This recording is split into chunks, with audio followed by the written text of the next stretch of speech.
একসময় দেশ থেকে প্রায় নির্মূল হওয়া সংক্রামক ব্যাধি কেন এভাবে দেশের সর্বত্র ব্যাপকভাবে ছড়িয়ে পড়ল, অল্প সময়ের ব্যবধানে কেন প্রাণ হারাতে হলো শত শত শিশুকে, এসব কারণ অনুসন্ধানে এবার রুল জারি করেছেন উচ্চ আদালত।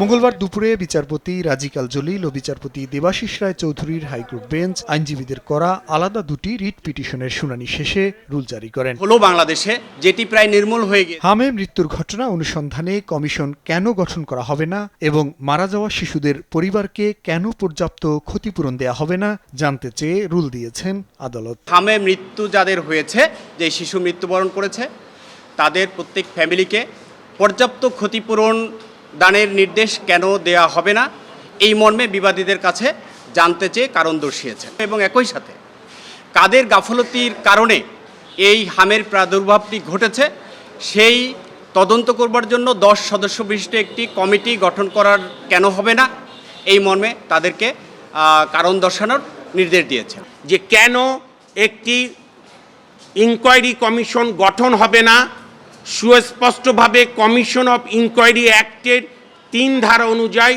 এই হিউম্যান ট্র্যাজেডি বা চিলড্রেন ডেথ ট্র্যাজেডির ওপরে ডায়াগনোসিস মানে তদন্ত করবে, অনুসন্ধান করবে কারা দায়ী, হোয়াট ওয়েন্ট রং, কেন রাষ্ট্র এই দায়িত্ব পালনে ব্যর্থ হলো। পরে এ বিষয়ে কথা বলেন অ্যাটর্নি জেনারেল, বলেন আদালতের আদেশগুলো হাম নিয়ন্ত্রণে সরকারের নেয়া সিদ্ধান্তের পরিপূরক হবে। তবে ইতোমধ্যে পরিস্থিতি 95% নিয়ন্ত্রণে এসেছে বলে জানান তিনি। আমাদের পক্ষ থেকে গৃহীত যে পদক্ষেপ কি করেছে সেগুলো আদালতের কাছে কমপ্লেন্স আকারে দিতে আমাদের তো কোনো বাধা নেই। আদালত যে রুলগুলো ইস্যু করেছেন সেগুলো আমরা সময়ে জবাব দিব।